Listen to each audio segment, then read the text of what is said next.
Bienvenue sur Africa 24 dans cette nouvelle édition du Morning News. Voici les titres de l'actualité. Une réunion politique au Maroc pour promouvoir l'initiative de sécurité contre la prolifération. Son objectif, renforcer la coopération internationale pour lutter contre la prolifération des armes de destruction massive. Une initiative cruciale à l'heure où bon nombre de conflits armés persistent sur le continent. Le lancement d'un nouveau plan national de développement en Sierra Leone, un programme qui s'étend sur la période de 2024-2030. La sécurité alimentaire, développement du capital humain et création d'emplois en sont les piliers. Et puis son entrée en service est toujours attendue. Le barrage hydroélectrique Julius Nyerere doit répondre au défi de l'accès à l'électricité en Tanzanie. Coût estimé de ce projet environ 3 milliards de dollars. Mais tout d'abord, Pascaline Bongo dans le viseur de la justice française. Une peine de 3 ans de prison, dont 2 avec sursis, a été requise ce 1er février contre l'ancienne ministre gabonaise des Affaires étrangères. La sœur du président déchu, Ali Bongo Ondimba, comparaissait depuis le 29 janvier devant le tribunal correctionnel de Paris. La fille de l'ex-chef d'État Omar Bongo est soupçonnée de corruption passive d'agents publics étrangers.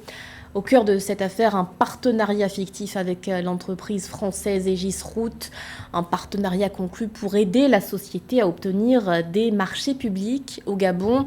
En contrepartie, une rétrocommission de 8 millions d'euros lui aurait été proposée. La ville de Marrakech abrite jusqu'au 2 février les travaux de la réunion publique pour promouvoir la PSI, l'initiative de sécurité contre la prolifération lancée en 2003. La PSI a pour objectif de renforcer la coopération internationale pour lutter contre la prolifération des armes de destruction massive.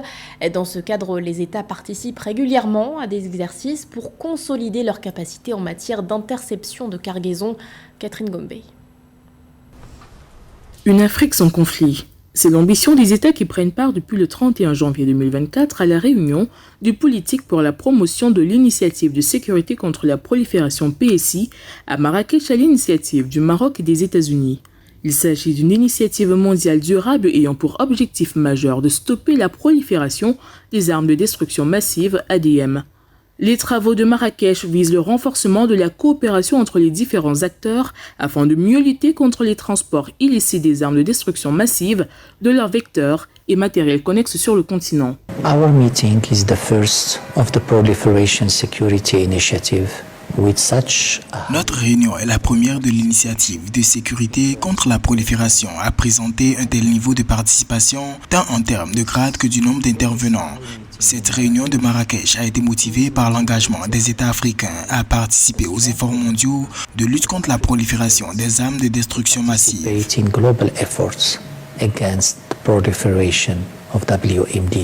Régulièrement en proie aux guerres civiles, aux conflits frontaliers intercommunautaires, l'Afrique paie le lourd tribut des conflits armés. Selon une étude publiée en 2017 par Oxfam, les conflits armés ont fait plus de 500 000 victimes. Pour consolider la paix sur le continent, l'Union africaine a lancé en 2020 la campagne Faire taire les armes. 4 ans après sa mise en œuvre, près de 40 millions d'armes à feu et explosifs sont entre les mains des civils, dont 10% acquises légalement en 2023. Ce selon une étude de l'Institute of Security Studies. Face à la résurgence des conflits sur le continent, les États africains sont appelés à mutualiser leurs efforts contre la prolifération illicite des armes à feu. Chaque pays signataire agit dans le cadre de ses propres autorités nationales, du droit international et de sa volonté politique de soutenir les principes de l'interdiction et de l'arrêt des ADM et des matières connexes. L'objectif commun des pays de la PSI est de veiller à ce que tous les pays du monde, y compris ceux d'Afrique, s'engagent en faveur d'objectifs communs en matière de prolifération et participent activement à cette initiative. Regroupant plus de 100 pays, l'initiative de sécurité contre la prolifération est un cadre de coopération multilatérale volontaire et flexible lancé en 2003 par l'adoption des principes de Paris, connus sous le nom de principes d'interception. Sécurité alimentaire, développement du capital humain et création d'emplois, tels sont les 3 piliers du nouveau plan national de développement de la Sierra Leone. Une stratégie dévoilée ce 30 janvier par le président Julius Maada Bio et qui s'étend sur la période 2024-2030. Parmi les objectifs ciblés, la création d'1 demi-million de nouveaux emplois pour les jeunes. Les détails avec Sarah Yemele. Le 30 janvier 2024, le président de la République de Sierra Leone, Julius Maada Bio, a officiellement lancé le plan de développement national à moyen terme pour 2024-2030 intitulé « Un programme d'accélération transformateur pour la sécurité alimentaire, le développement du capital humain et la création d'emplois ». Ce plan de transformation vise à atteindre 5 objectifs d'ici 2030, un pays autosuffisant sur le plan alimentaire, une main-d'œuvre hautement qualifiée, la création de 500 000 nouveaux emplois pour les jeunes, une économie hautement productive avec un PIB de 810,6 milliards de dollars et un service public compétent et efficace. Pour concrétiser cette grande vision, il est essentiel d'avoir une synergie et un alignement à tous les niveaux du gouvernement. Les fonctionnaires et les hommes politiques doivent travailler à l'unisson pour atteindre notre objectif commun, améliorer la qualité de vie de nos concitoyens. Selon le président Julius Maada Bio, la démocratie prospère lorsqu'elle est soutenue par un développement réel. Le plan de développement 2024-2030 prévoit également l'expansion de la production d'énergie avec un plan de ressources intégré, une capacité de production d'électricité de 29 500 MW à partir de l'énergie éolienne, de 6 000 MW à partir de l'énergie solaire photovoltaïque, ainsi que le développement de systèmes de transport avancés reliant les centres de production au marché. Le gouvernement a également prévu que ce nouveau plan de développement national propulsera la Sierra Leone vers l'objectif d'un pays à revenu intermédiaire d'ici 2039. In pursuing the 2030 agenda, dans la poursuite de l'agenda 2030, nous devons prendre la résolution de ne laisser personne de côté. Nous défendrons avec la plus grande ferveur l'inclusivité en reconnaissant la valeur intrinsèque de chaque individu, quelles que soient ses circonstances. Des progrès ont été accomplis, mais nous reconnaissons que le chemin à parcourir est semé d'embûches. Toutefois, ces embûches mettent également en évidence les possibilités d'innovation et de collaboration.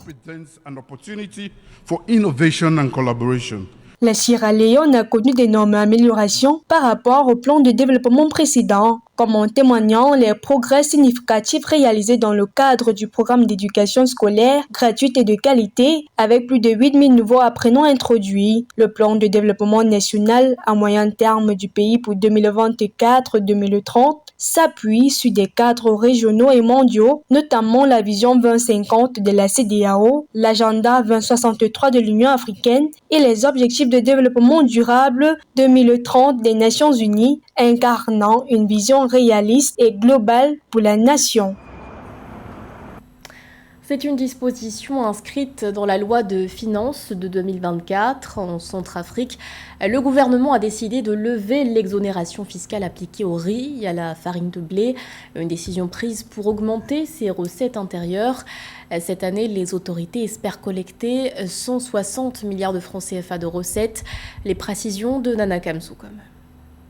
Les autorités ont introduit en République centrafricaine dans la loi de finances de 2024 un certain nombre d'innovations, dont celle qui met fin à toutes les exonérations sur le riz et la farine. L'objectif est d'atteindre des recettes intérieures de 160 milliards de francs CFA en 2024, après 140 milliards de francs CFA en 2023. Le président de la République, Faustin Archange Touadéra, a instruit le gouvernement de continuer de travailler en bonne intelligence avec les partenaires techniques et financiers pour poursuivre le chantier des réformes restantes, notamment une meilleure collecte des droits et impôts afin de sécuriser les recettes de l'État.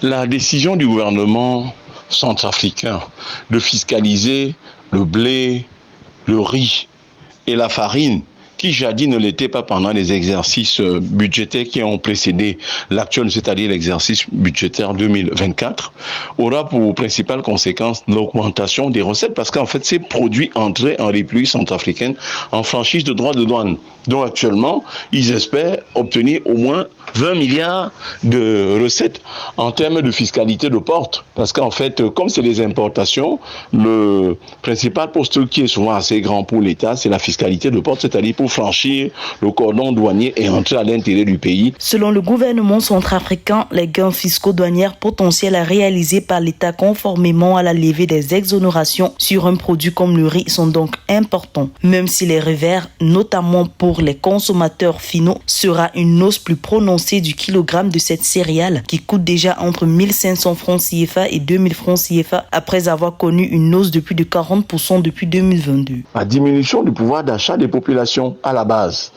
Les gens qui avaient l'habitude d'acheter 1 kg de riz par exemple à 500 ou 600 francs seront désormais obligés de chercher un peu 2, 3, 4 ou 6 francs ou 10 francs ou 20 francs ou 50 voire 100 francs supplémentaires ailleurs pour majorer sur leur budget qui jadis était dédié à l'achat des céréales à l'intérieur de la maison, à l'intérieur des ménages. Donc voilà l'autre conséquence, c'est-à-dire la cherté du coût de la vie. Et par voie de conséquence, la diminution du pouvoir d'achat des populations aussi, parce qu'en fait, leur demander d'acheter ce qu'ils achetaient hier à 100 francs, leur demander de le faire à 110 ou 120 francs, c'est une façon de diminuer leur pouvoir d'achat. Donc, cherté de la vie. L'un des leviers à auctionner pour plus d'efficacité, conformément aux recommandations formulées par les Fonds monétaires internationaux en octobre 2023, était la rationalisation des exonérations fiscales et le renforcement de la collecte de la TVA des recettes douanières que le gouvernement considère également comme tremplin pour atteindre l'objectif ambitieux fixé en matière de recettes. En Tanzanie, l'entrée en service du barrage hydroélectrique Julius Nyerere semble se préciser. Un projet crucial pour répondre aux défis de l'accès à l'électricité. Construite sur le fleuve Rufiji, l'installation a une capacité de production annuelle de 5920 gigawattheures. Début janvier 2023, les autorités tanzaniennes avaient, rappelons-le, procédé au remplissage du réservoir du barrage. Catherine Gombe. Le mastodonte approuvé en 2018 sur la rivière Rufiji, dans l'est de la Tanzanie, livrera bientôt ses premiers mégawatts. En effet, la centrale hydroélectrique Julius Nyerere, d'une capacité installée de 2115 MW, devrait commencer à produire 5900 GW d'électricité par an à partir de 2024, selon les prévisions de la Tanzania Electric Supply Company TANESCO, qui procède à des tests de mise en service depuis le 28 janvier 2024. Sur la période 2022-2023, des problèmes d'entretien et de pénurie d'eau induites par le changement climatique ont provoqué une pénurie d'électricité de 400 MW en Tanzanie, déclenchant un rationnement de l'électricité dans ce pays d'Afrique de l'Est, dont la capacité installée est de plus de 1900 MW. Nous demandons aux Tanzaniens d'être patients. Notre espoir d'éliminer les difficultés réside dans le barrage électrique Julius Nyerere et nous sommes convaincus que nous l'achèverons très bientôt. Comme de nombreux pays d'Afrique subsaharienne, la Tanzanie est confrontée à un important déficit d'infrastructures. Par exemple, environ 2/3 de la population n'a pas accès à l'électricité et bien que 80% de la population vive dans les zones rurales, seulement 24,5% de la population rurale a accès à l'électricité contre 73% dans les zones urbaines. 2/3 de l'électricité de la Tanzanie sont produits à partir du gaz naturel et environ 30% à partir de l'hydroélectricité. Le projet de centrale hydroélectrique Julius Nyerere est l'un des projets de développement les plus ambitieux de notre continent. Il contribuera efficacement au développement de la Tanzanie et aura un impact considérable sur les moyens de subsistance de nos frères et sœurs tanzaniens. Une fois achevé, le barrage hydroélectrique Julius Nyerere deviendra le 4e plus grand d'Afrique, le 9e plus grand au monde et la plus grande centrale électrique d'Afrique de l'Est. Avec ce projet soutenu par le gouvernement égyptien, la Tanzanie prévoit d'augmenter la capacité de production nationale d'électricité à 10 000 MW en 2025. L'actualité sportive à présent avec la Coupe d'Afrique des Nations de football qui suit son cours en Côte d'Ivoire.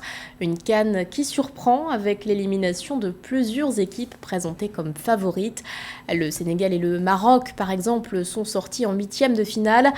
Notre correspondant au Bénin, Lefty Ono, est allé recueillir les réactions de quelques supporters.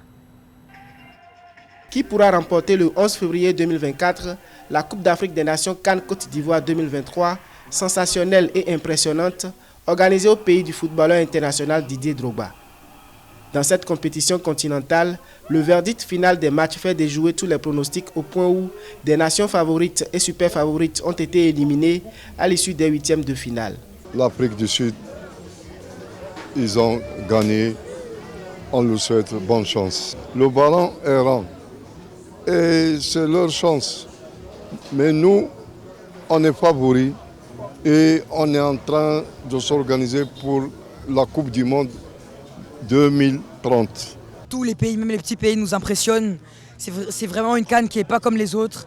Le Mali, par exemple, a battu le Burkina. La Côte d'Ivoire a battu le Sénégal. Et là, l'Afrique du Sud bat le Maroc. C'est vraiment impressionnant. Moi, j'étais avec le Maroc personnellement, mais l'Afrique du Sud m'a vraiment surpris. Et bon, c'est le football, hein, monsieur. Comme on dit, la magie du football. Moi, je dis qu'on va danser le coup du matos à la fin de cette CAN, car la Côte d'Ivoire va la gagner. Le ballon d'or africain Victor Osimhen, avec son dynamisme, a propulsé son pays, le Nigeria, pour les quarts de finale, tout comme l'Angola, la Guinée, la RD Congo, l'Afrique du Sud, le Cap-Vert, le Mali et la Côte d'Ivoire. Cependant, dans cette CAN Côte d'Ivoire 2023, la prestation des arbitres ne manque pas de faire la polémique malgré l'assistance vidéo. La perfection et la justice ne sont pas forcément des choses que nous pouvons espérer des humains, mais je crois qu'avec le cœur, avec beaucoup de méthodes, les arbitres vont améliorer leurs prestations au cours de cette CAN-là. Au Bénin, même si le pays ne participe pas à cette CAN, les supporters suivent les matchs sur cette fan zone installée au stade de l'amitié Général Mathieu Kérékou à Cotonou.